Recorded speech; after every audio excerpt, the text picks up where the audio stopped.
quiet morning inside Redwood Valley Zoo, a dying lion suddenly broke his cage. Families ran, alarms screamed, and fear spread like wildfire. But the old lion wasn't chasing prey. He was following a scent he had loved 19 years ago. At the same moment, an FBI agent froze mid-step, as a memory he buried long ago rose like a ghost from the past. And between them stood a loyal German shepherd, torn between instinct and something sacred he couldn't understand. What happened next made an entire zoo fall silent, because some bonds don't die, even after a lifetime apart. And before we begin, tell me, where are you watching from today? Take the shot! Don't forget to like and subscribe to Angels in Uniform. The Saturday sun rose gently over Redwood Valley Zoo, spreading a gold wash across the parking lots, the balloon carts, the lines of families waiting at the entrance gates. Children ran with cotton candy, exhausted mothers pushed strollers, fathers carried backpacks like soldiers on weekend duty. It was a bright, harmless morning. The kind of morning where no one suspects destiny is already choosing its direction. A black FBI vehicle rolled into the reserved zone near the staff entrance. The door opened, and Special Agent Adam Hale, 45 years old, stepped out with a calmness that didn't quite match the noise of the zoo. He stood tall, about 1.80 meters, with the steady posture of a man who had spent decades learning how not to flinch. His hair, dark but lightly touched with gray, caught the sunlight.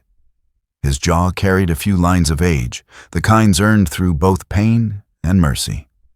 His eyes, warm brown, gentle at the edges, seemed out of place on a man whose job was to chase evil. Beside him landed softly Odin, his K9 partner, a 5-year-old black and tan German shepherd with sharp eyes, a square muzzle, a muscular build, and an alert posture that seemed wired into his bones. Odin wore a black tactical K9 vest embroidered with FBI and K9 unit. His ears stood firm, scanning everything.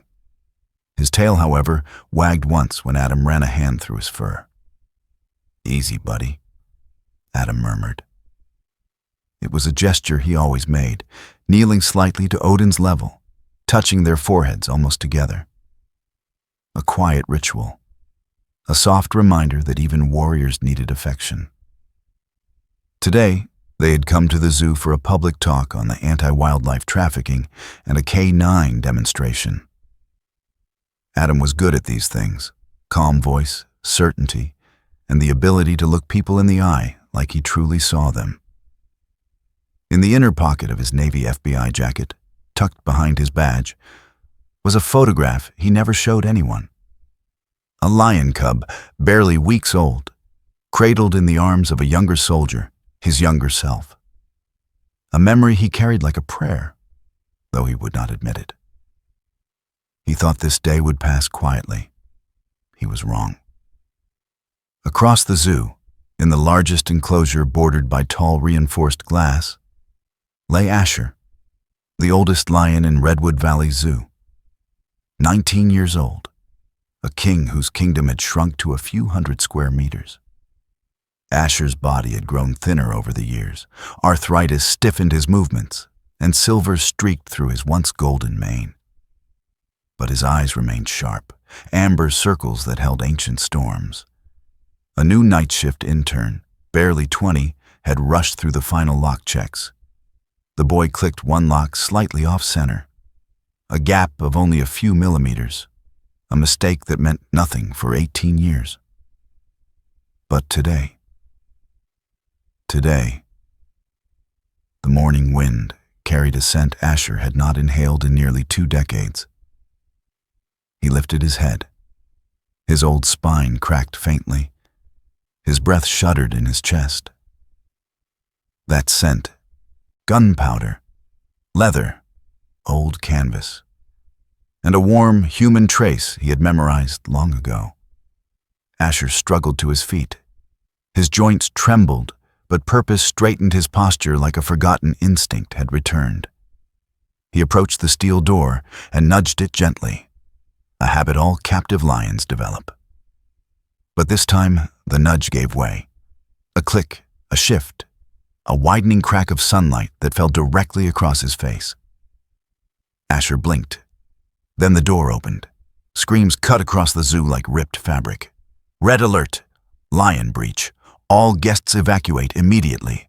Repeat, this is not a drill. The loudspeakers burst into chaotic instructions. Families ran in every direction. Strollers overturned.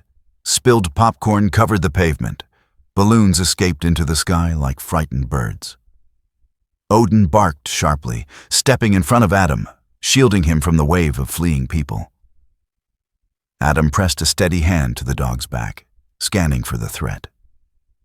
A shadow moved between two concession stands, slow, deliberate, massive. Asher stepped into the public walkway. Gasps, shouts, the metallic clack of tranquilizer rifles being armed. "Hold fire!" someone yelled, but their voice was drowned by panic.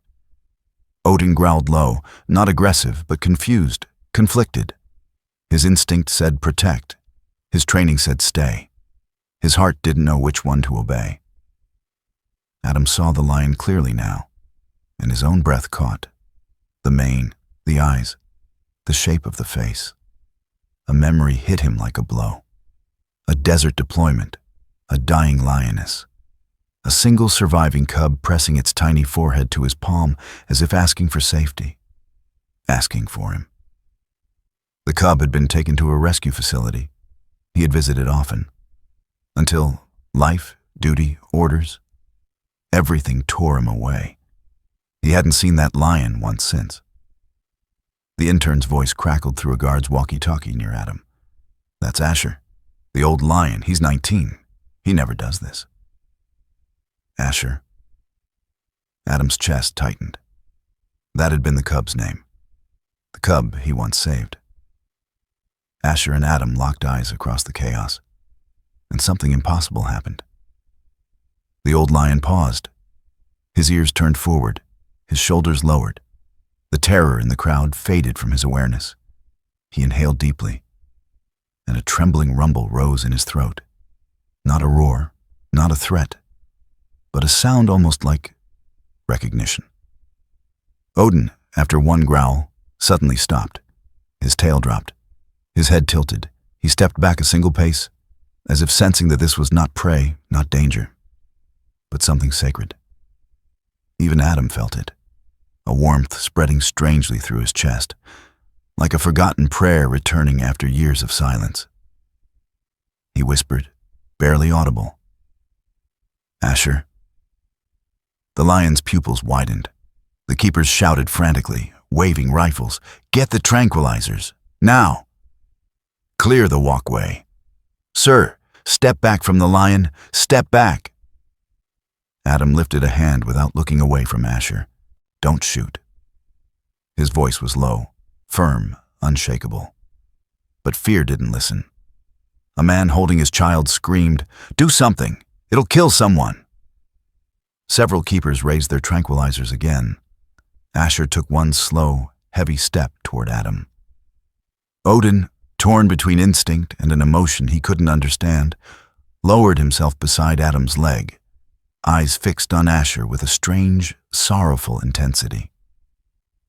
For a creature trained to defend, Odin's submission was the first miracle of the day. Adam swallowed hard. His heart slammed against his ribs, not fear of being mauled, but fear of what would happen if someone shot a lion who had once trusted him without question. "Asher," he whispered again. The lion stopped. A breath escaped him like he'd been carrying it for 19 years. Adam's hand trembled, not because he feared death, but because the lion remembered him. The air grew still. Asher lowered his head, mane brushing the ground, eyes locked on Adam with an emotion no zoologist could ever document. Recognition, longing, homecoming. The crowd fell silent, watching a scene they could not explain. Adam slowly stepped forward. Odin leaned softly against his leg, ready to protect him if needed, but equally ready to accept whatever this lion needed to do. The old lion exhaled, a soft, broken sound, the sound of a creature who had spent 19 years waiting. The keeper whispered behind Adam, voice trembling. "It's like he knows you." Adam's eyes burned. He did not nod. He did not speak. But deep inside, a truth he'd buried cracked open. This was not just a lion. This was the cub he failed to return to. And today, the cage opened. Because Asher smelled him, a scent from 19 years ago, a promise broken, a bond reborn. And as the sunlight shifted across Asher's silver-streaked mane, Adam felt, for the first time in years, that God had brought him back here for a reason. Perhaps for redemption, perhaps for forgiveness, perhaps for a miracle, or maybe, just maybe, to keep a promise he never stopped grieving. If you believe in miracles, in second chances, and in the gentle justice of God's timing, don't forget to like, comment, and subscribe to Angels in Uniform.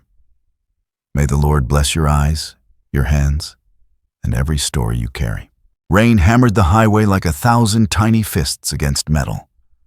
Lightning cut through the dark, flashing across twisted guardrails, scattered crates, and the overturned truck lying on its side like a wounded beast. It was past midnight. Cold. Wind sharp as broken glass. Military police vehicles arrived first, red and blue lights staining the rain like spilled ink. Among them was Adam Hale, then only 26 years old, broad shoulders, but still carrying the hesitant posture of a young soldier who hadn't lived enough to understand the weight of the world. His uniform clung to his skin, soaked from the storm, and his hands trembled. Not from fear, he told himself, but from adrenaline. Unit 3. Check the rear containers. Someone shouted over the storm. Adam nodded, pushing through smoke and shattered wood. Diesel fumes mixed with the scent of wet asphalt. He coughed, wiped water from his eyes, and reached a massive metal door bent from the impact. Something growled inside. Something alive. He froze. Another soldier, older, scar running along his cheek, clapped a hand on Adam's shoulder. "It's probably wolves, or worse. Keep your weapon ready, kid." Then he ran off, leaving Adam in the pounding rain. Adam drew a breath, another, then braced his boots and pulled the latch. The door screeched open. A blast of steam and heat swept out, and the world shifted. Inside the container, in the dim flicker of emergency lights, lay a mother lion. Her body pinned beneath a fallen steel beam, fur matted with blood and rain, breath coming in violent, broken shudders. Her golden eyes locked onto Adam instantly, not predatory, not hungry, but terrified. And pressed against her ribs were 3 tiny bundles of fur, 3 lion cubs, no bigger than house kittens. Their coats were pale gold, soaked and trembling. 2 lay still. 2 still. Only one moved. It tried to lift its head, letting out a faint, raspy mewl that barely rose above the rain. Adam's heartbeat changed rhythm. He felt it in his throat, his fingertips, his bones. This wasn't a military rescue anymore. This was something else. He stepped forward. Then instinct made him step back. A lion was still a lion. Even dying, even wounded, she could crush him with one swipe. But the mother didn't strike. She struggled to shift her body, pushing the surviving cub outward, closer to Adam, even though doing so made her roar in agony. The sound wasn't a threat. It was grief. Pure, primal, bottomless grief. Adam whispered, "Oh God." The lioness inhaled sharply, her chest rising like a wave fighting its last breath. Her gaze locked onto him, the water in her eyes reflecting lightning, pain, and something unbearably human. A plea. He understood it without words. Slowly, shaking, he crouched near the cub. Rain dripped from his hair onto its tiny nose. The cub shivered, then tried to press its head into his hand. Its fur was cold, almost icy. "Easy, little one," murmured. The mother lion watched him with fierce intensity, muscles trembling under her torn skin, lifting her head as if making one final judgment. Then she relaxed. Her great head lowered to the floor. Her chest rose one last time, and stilled. Adam whispered, "I'm sorry. I'm so sorry. I'm here." He gathered the cub into his arms. It weighed almost nothing. It was barely alive. Thunder cracked. As Adam turned to leave the ruined container, the cub suddenly stopped whimpering and stared past his shoulder. Its tiny ears flattened. Its body stiffened. Adam turned. A shadow moved behind a stack of crates, quick, silent, human. Someone was there, watching him. Someone who fled the scene the moment Adam blinked. The highway was supposed to be empty, but the cub had sensed him first. And years later, Adam would remember that moment and wonder, was the accident really an accident? Or was someone trying to reclaim something that shouldn't have survived? Adam carried the cub through the rain toward the temporary rescue tent the soldiers had set up. His boots squished through mud, and the cub pressed tighter against his chest, trying to steal warmth from his uniform. When Adam reached the tent, Sergeant Mills, a bulky, mustached officer with a voice like gravel, looked up and froze. "You brought that?" Adam wiped rain from his brow. "It's the only survivor." "Kid, that thing grows up, it'll kill a man." Mills rubbed his face. "Protocol says we turn it over to animal control at sunrise." Adam glanced at the cub. Its breathing was shallow, its eyes half closed.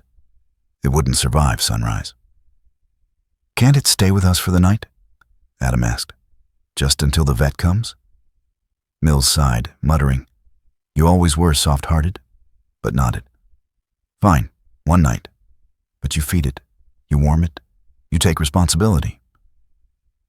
Adam didn't hesitate. He gathered a heating pad, wrapped the cub in an emergency blanket, and sat beside it through the night. The rain faded to a misty drizzle. Engines rumbled in the distance.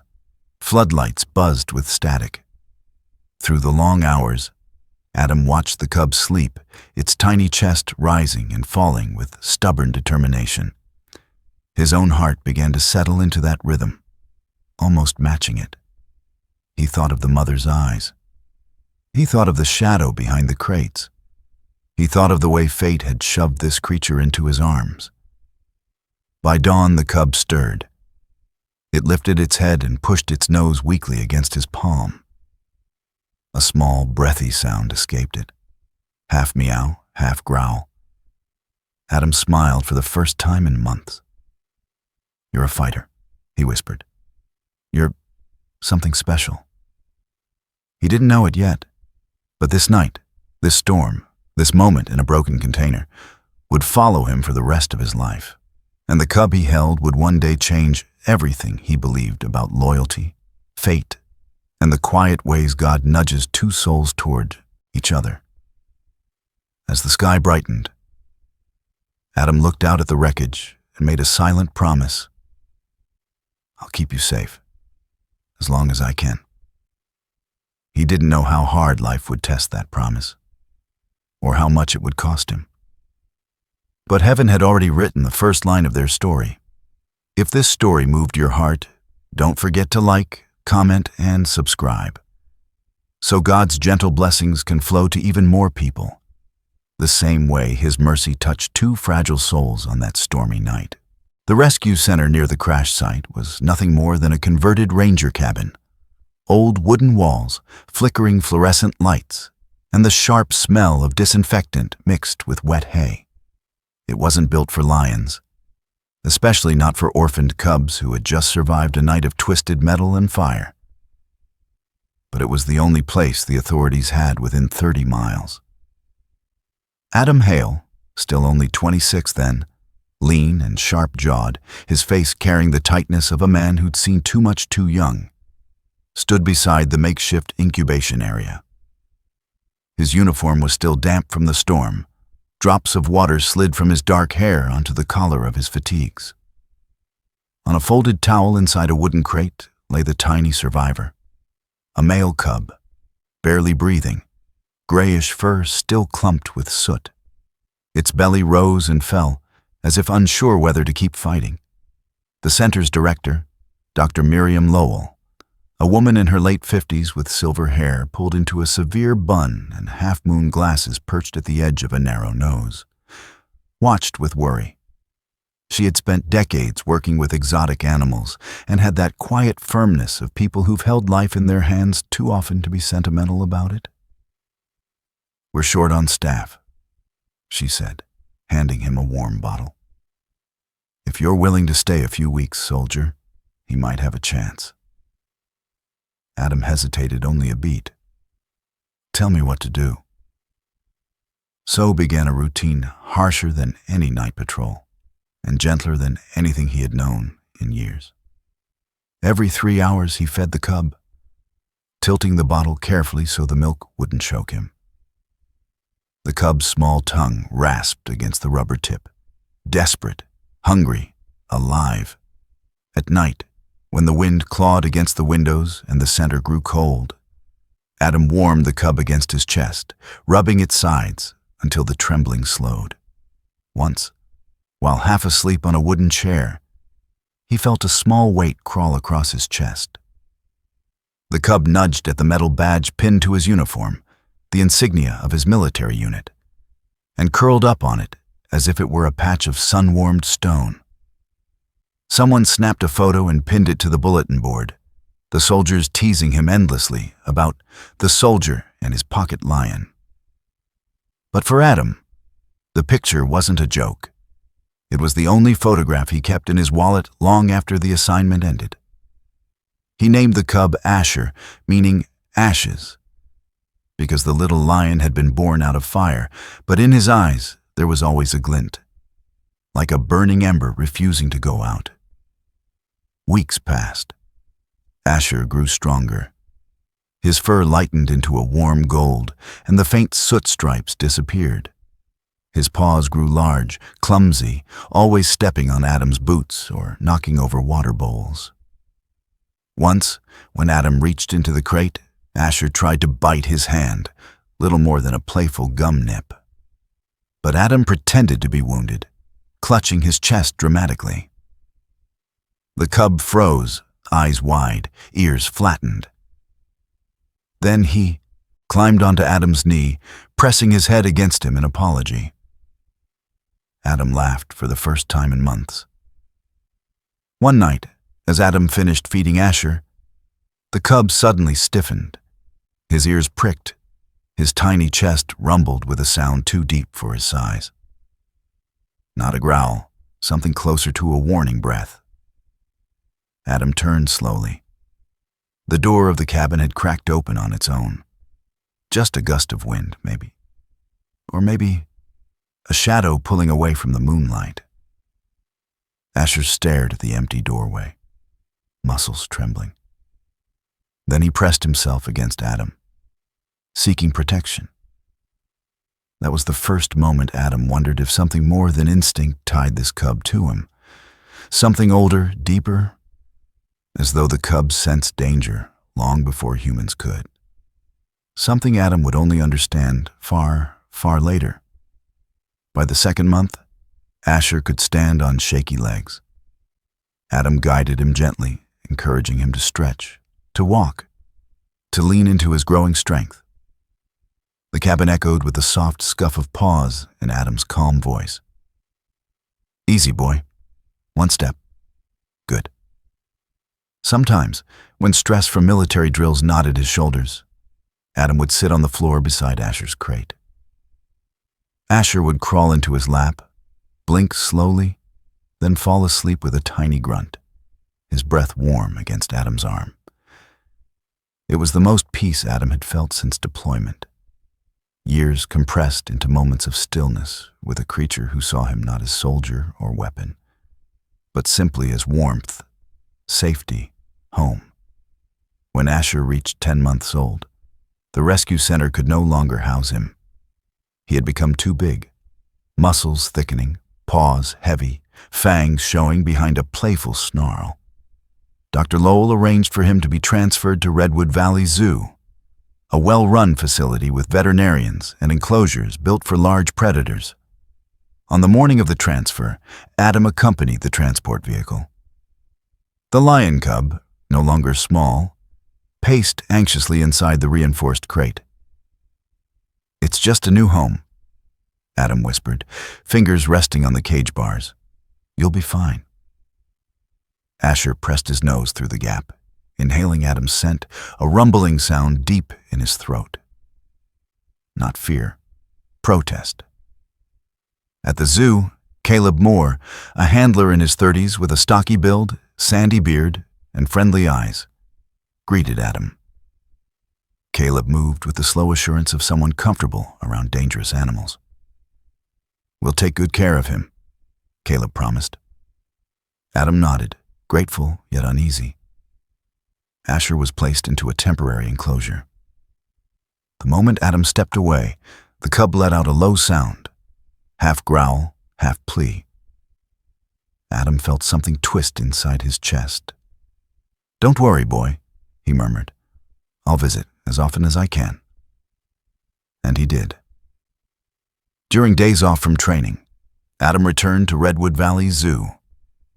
He brought Asher rubber balls, thick ropes, and pieces of burlap tied into knots.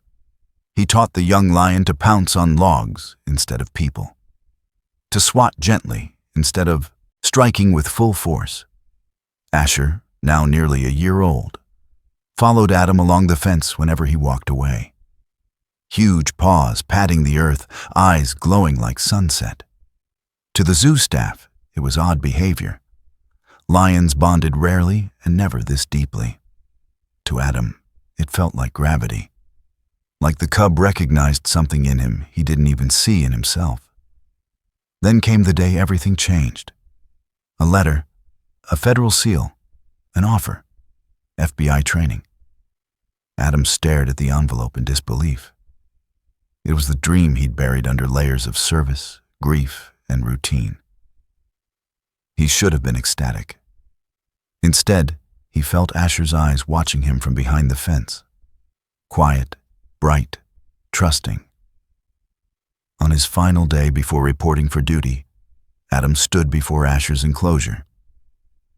The lion was enormous now, standing nearly as tall as Adam's chest on all fours, his golden fur thickening, the first outlines of a young mane forming around his neck. He walked to the fence, brushing his cheek against the metal, waiting for Adam's hand. "Hey," Adam whispered, voice unsteady. "I'm not abandoning you." Asher growled softly, the kind of sound he made when Adam pretended to be hurt. It was worry, it was protest, it was heartbreak.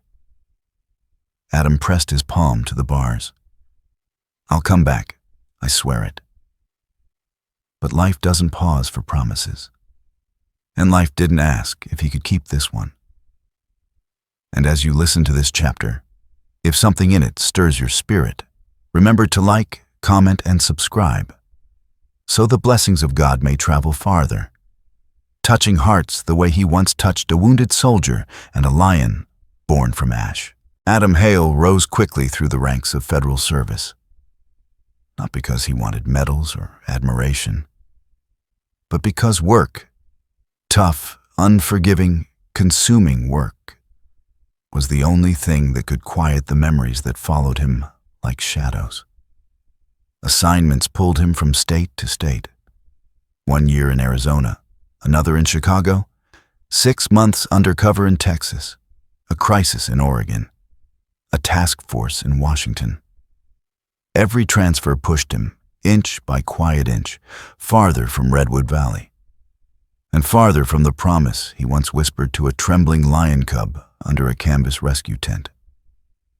For years, he didn't speak about it, didn't mention the cub, didn't keep souvenirs, didn't cling to hope.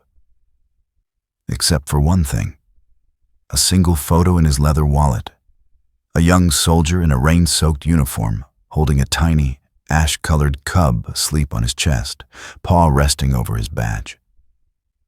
He looked at it rarely, but when he did, the guilt returned like an old wound that never fully healed. It's been too long, he would tell himself. He won't remember me.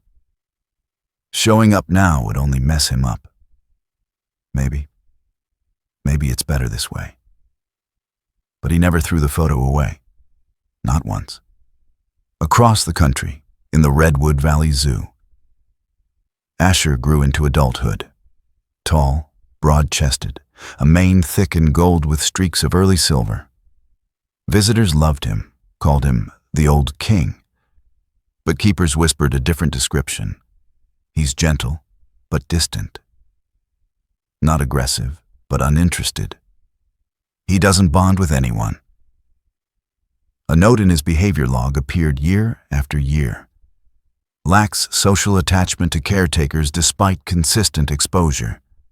Displays avoidance rather than aggression. Dr. Elaine Brooks, a lean woman in her early 40s with sharp cheekbones and warm brown skin, served as the resident veterinarian. Her voice was calm, her intelligence fierce, and her patience bottomless. Qualities earned through years fighting for underfunded wildlife medicine. Yet, even she couldn't break Asher's distance, and she observed something strange.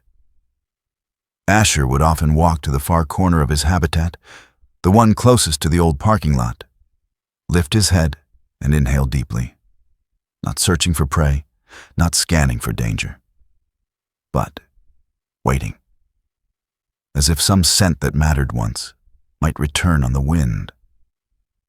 Dr. Brooks mentioned it once during a staff meeting. He stares toward the lot every morning, she said, like he's expecting someone.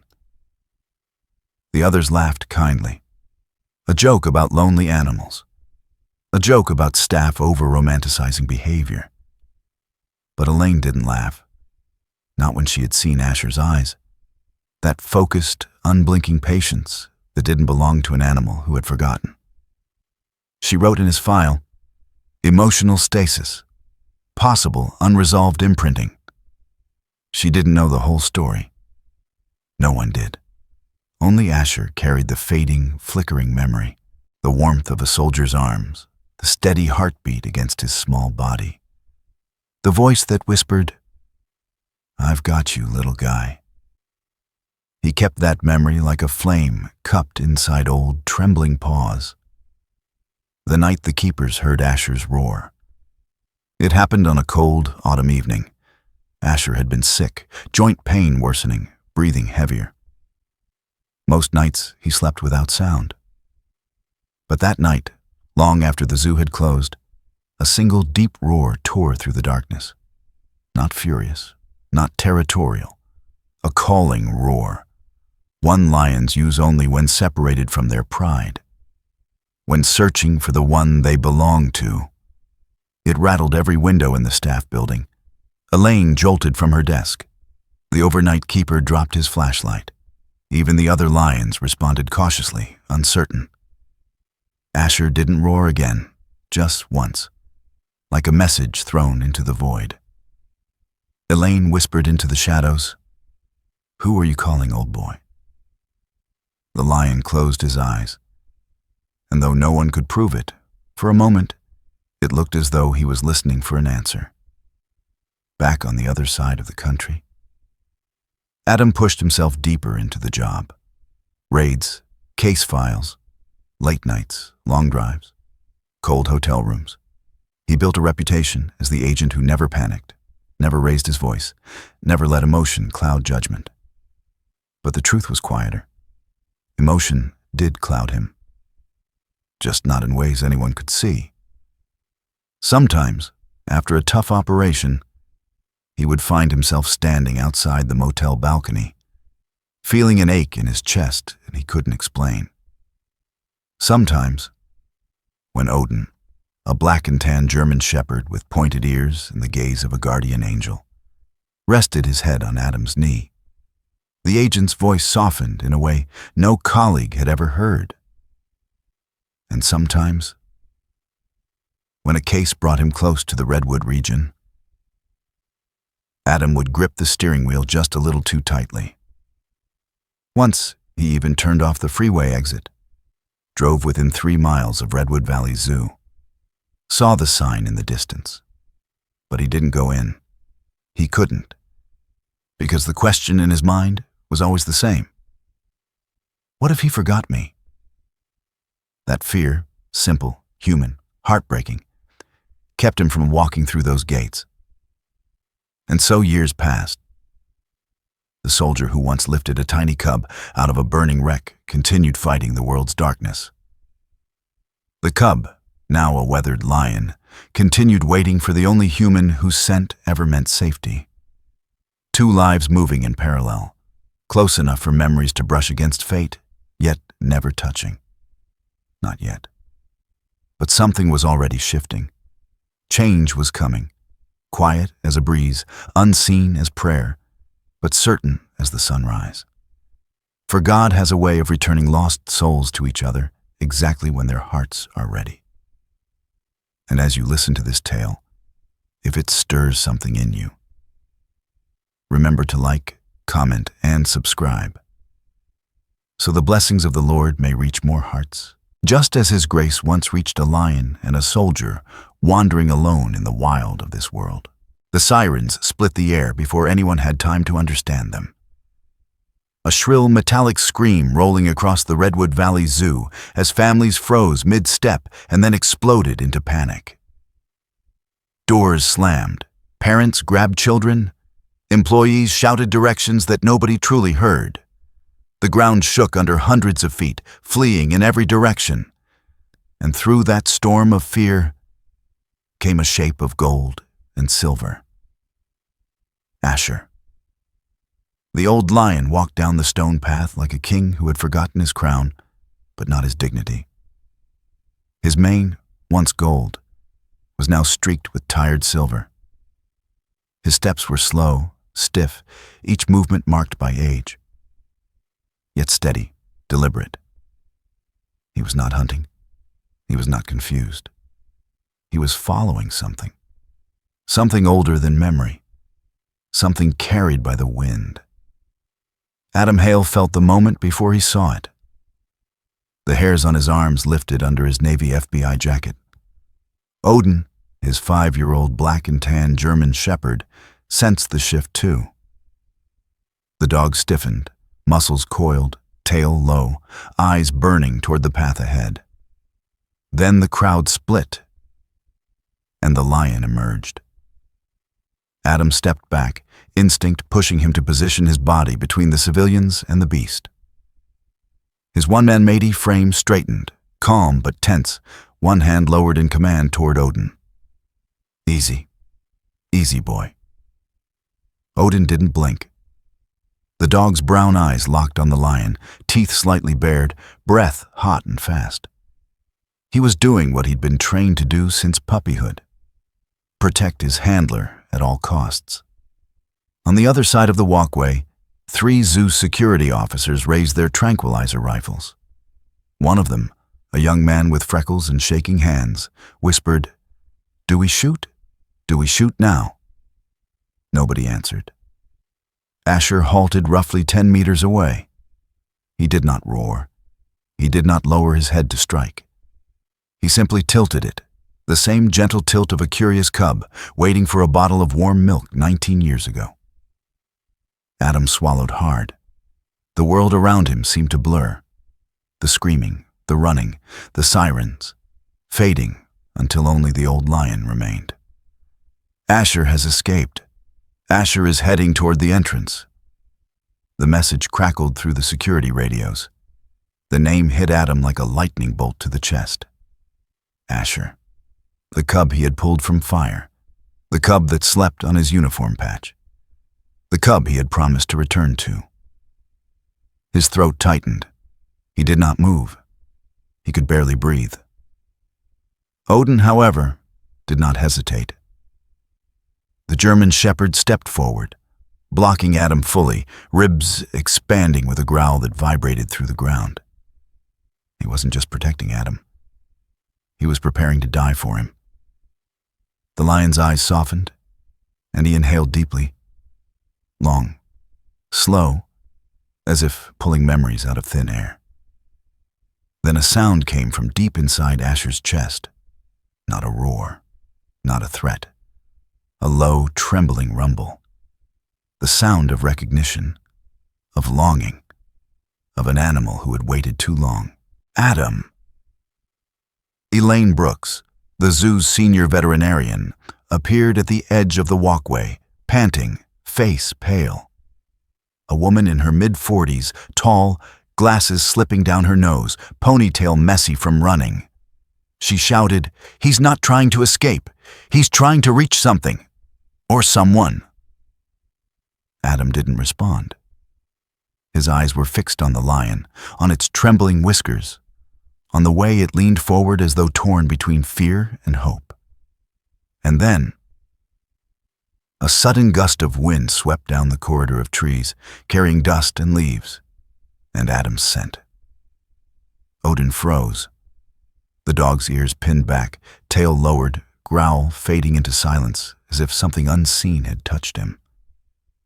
His head turned slowly toward Adam, then toward the lion, then back again, confused, unsure, as if sensing a thread between man and beast that he could not understand. For one strange, fragile moment, even the old lion stopped breathing. It felt like the world was holding still for something ancient, something sacred, to reveal itself. Asher took 3 slow steps closer, then 2 more, each one sending Zoo staff into a panic. "Shoot! Shoot!" someone screamed. "No!" Dr. Brooks barked, voice cracking like a whip. "Look at him. Look at the way he moves. He's not aggressive." Odin snarled at her for the interruption, but Adam lifted one hand slightly, a command without words. Odin stopped growling, but stayed rigid, ready. Adam finally found his voice. Low, broken, barely louder than the hum of distant sirens. "Asher, is that you, kid?" The lion's body jerked, as though struck by an invisible force. His old muscles trembled, his tired eyes widened, his ears twitched toward Adam's voice. Another deep inhale, a deeper, shakier exhale. And then Asher made a sound that did not belong to a 19-year-old predator. A soft, almost whimpering note. The echo of a newborn cub calling for the man who held him in the rain. Odin tilted his head, puzzled.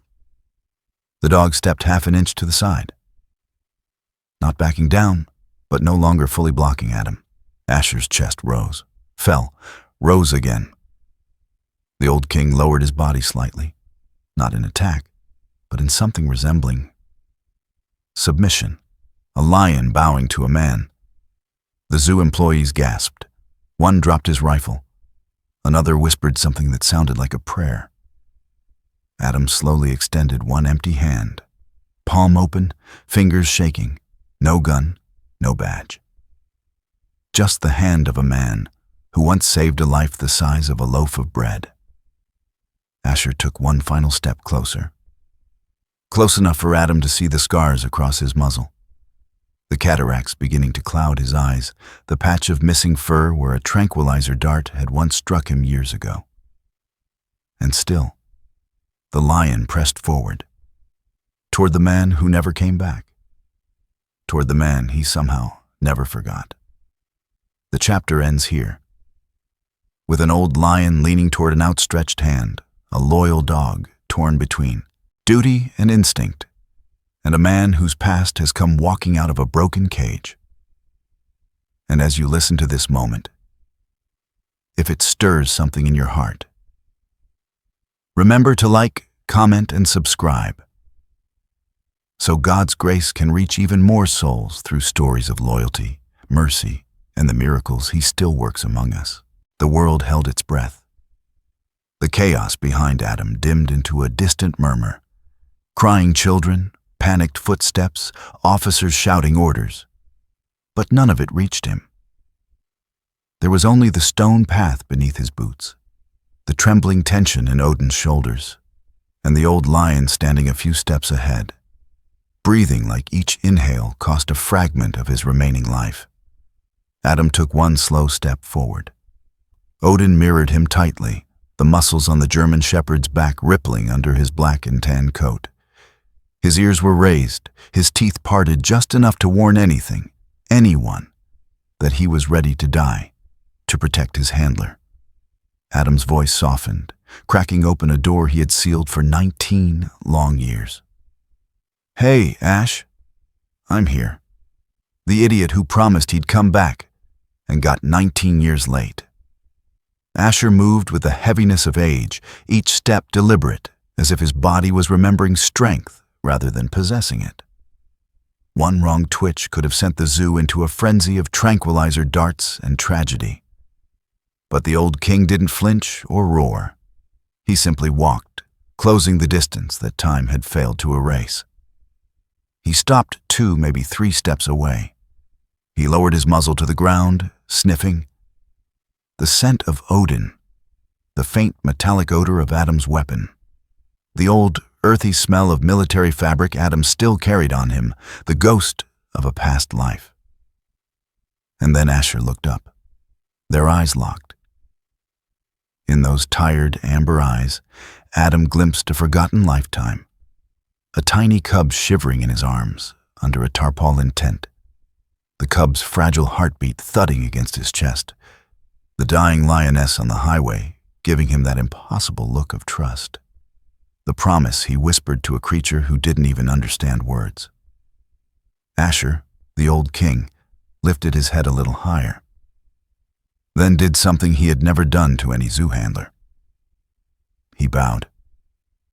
It wasn't dramatic. It wasn't loud. It was humble, slow, full of memory. The lion angled his head slightly, nudging the front of his mane forward. A gesture unmistakable to anyone who had ever raised a wild cub. A request, a greeting, an offering.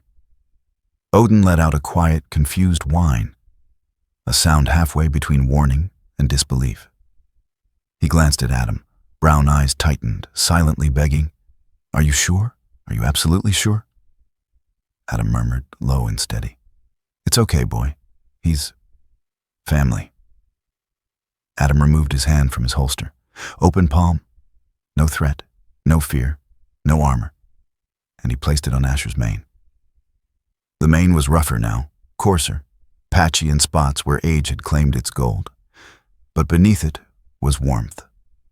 Beneath it was the same heartbeat he remembered from the battlefield night so long ago. Asher exhaled.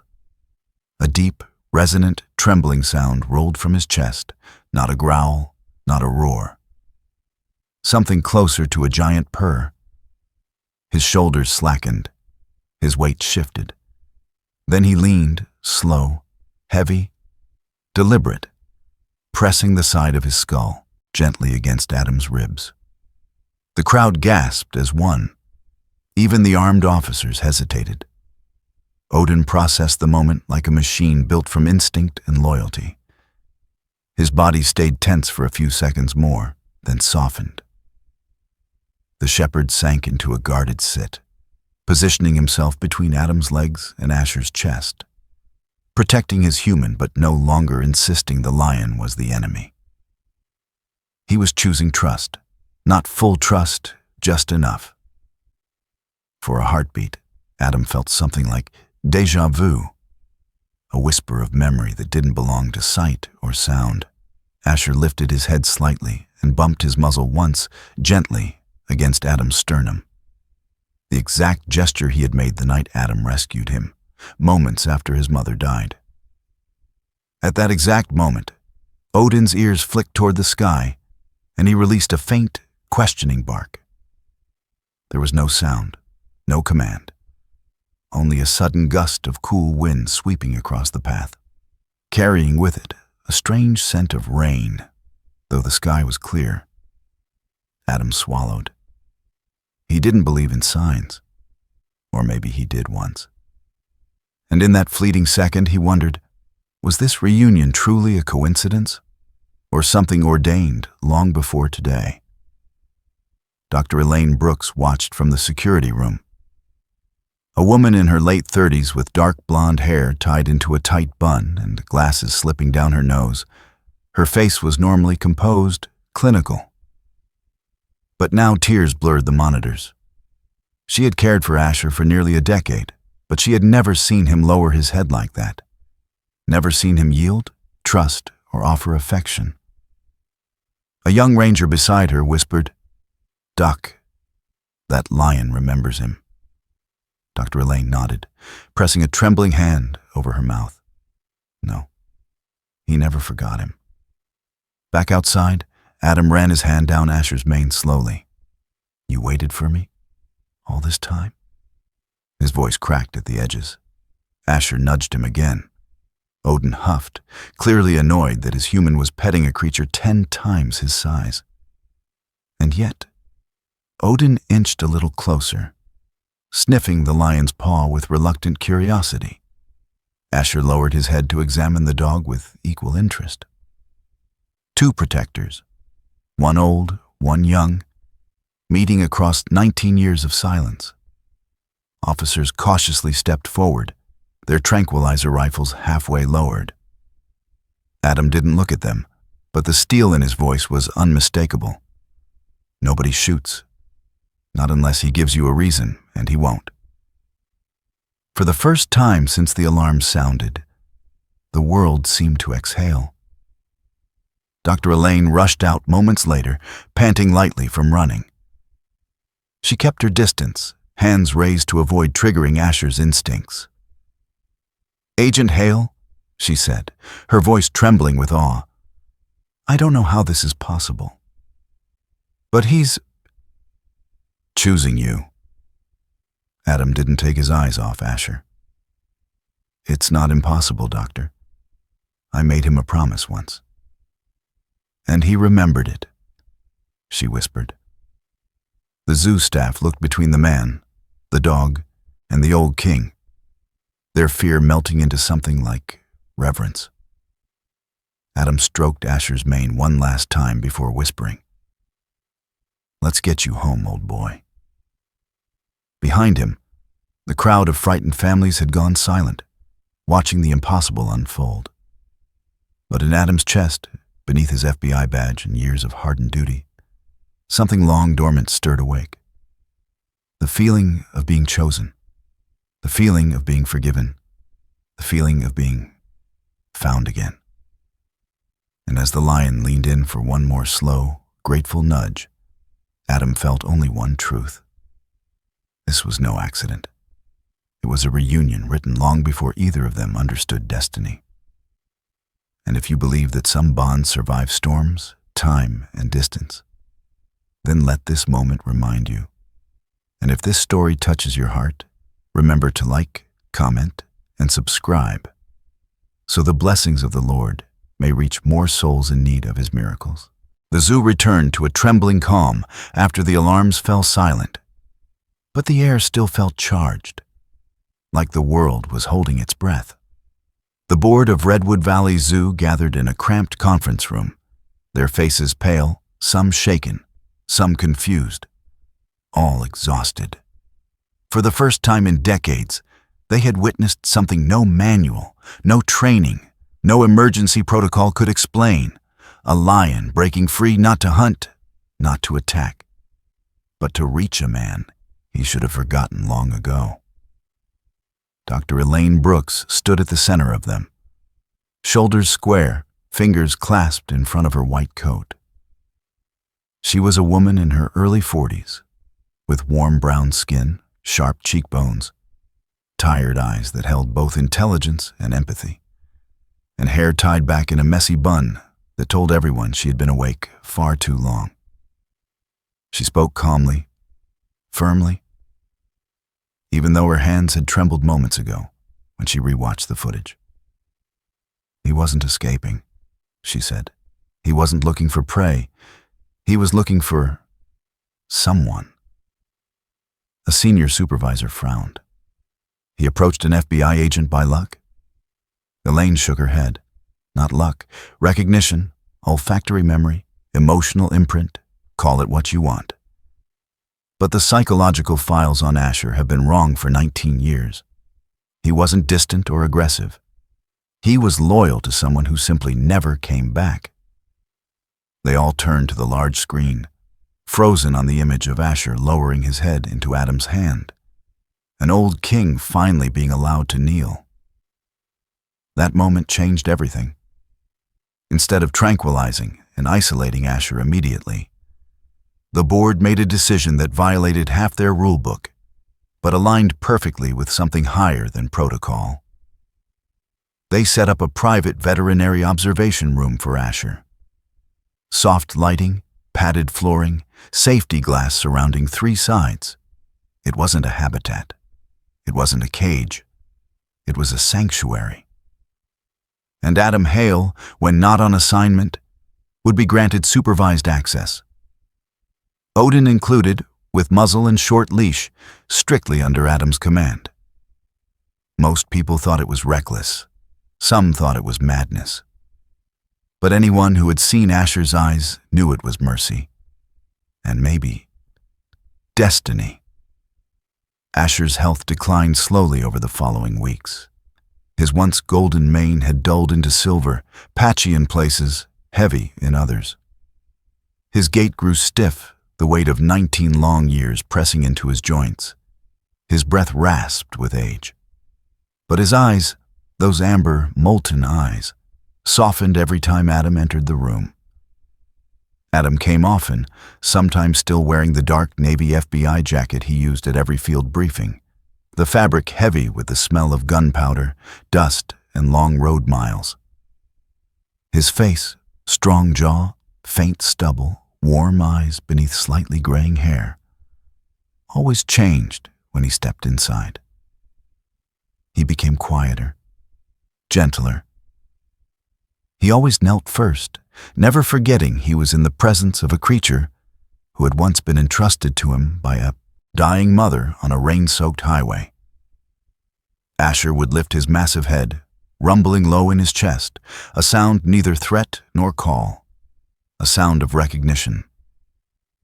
Odin, disciplined and loyal, still wore his muzzle, though his stance had relaxed over the weeks.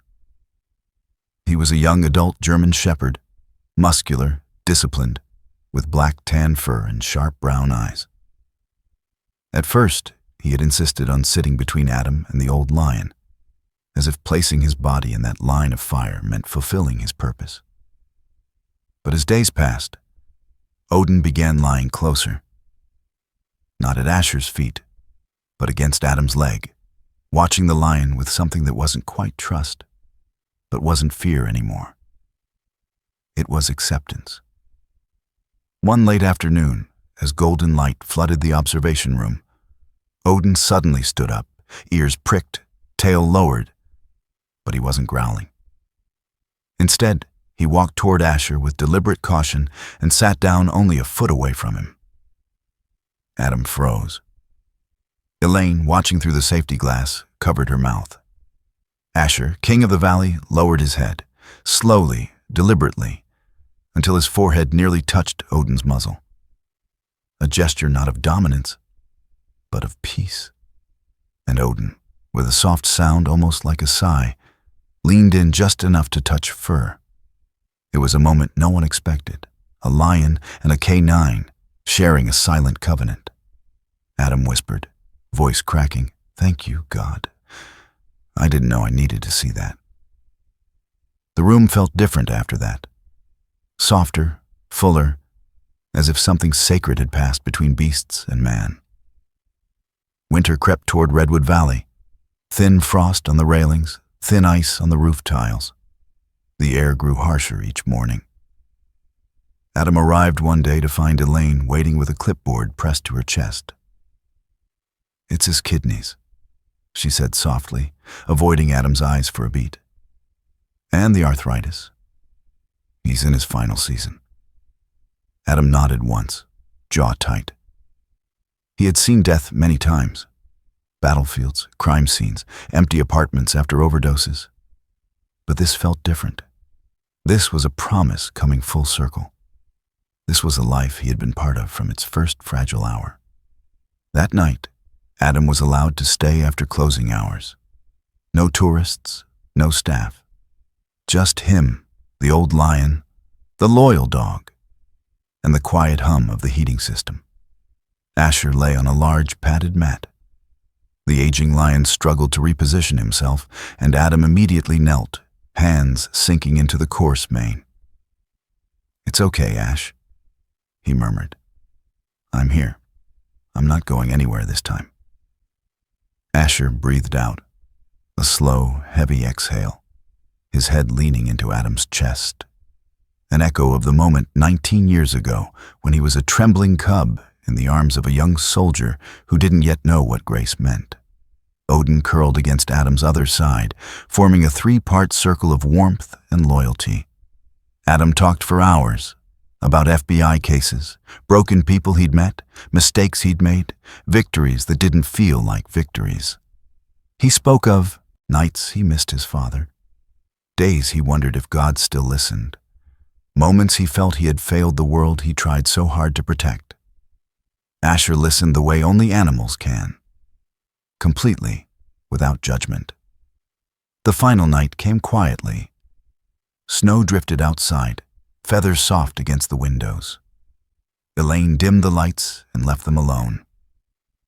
Adam lay beside Asher, one arm draped over the lion's massive shoulder.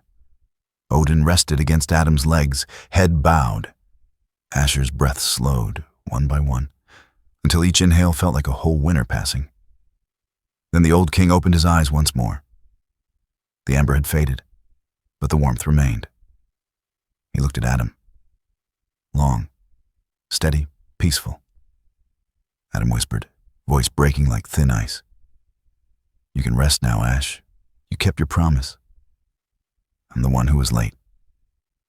Asher exhaled, slow, deep, final, and his body settled heavily against Adam, mane brushing his cheek, warmth fading gently, like a sunset slipping behind the mountains. Odin whimpered softly, pressing himself closer, as if trying to hold the old king's spirit a little longer. And in that stillness, the room felt holy. Not because a lion died, but because a promise lived long enough to be fulfilled. The zoo placed a small plaque beside Asher's old enclosure days later. Asher, 19 years saved by mercy, bonded by faith, went home in the end. Adam visited often, not to mourn. Asher didn't belong to sorrow, but to remember. And every time he faced a case involving cruelty, abandoned animals, or broken souls, he carried the memory of a lion who had waited 19 years for one man's return. Odin would sit beside him, ears flicking with attention, as if guarding not just his handler, but the legacy of a king. And as this story closes, let whoever hears it remember. Loyalty is divine, forgiveness is strength, and love, real love, never dies, even across seasons, cages, or years. And if this tale touched your spirit, I invite you to like, comment, and subscribe, so that the blessings of God may reach more hearts, just as his quiet miracles reached a lion, a soldier, and a loyal dog on one winter night. In the quiet ending of Asher's journey, we are reminded that some bonds in this world are held together by something greater than instinct or memory.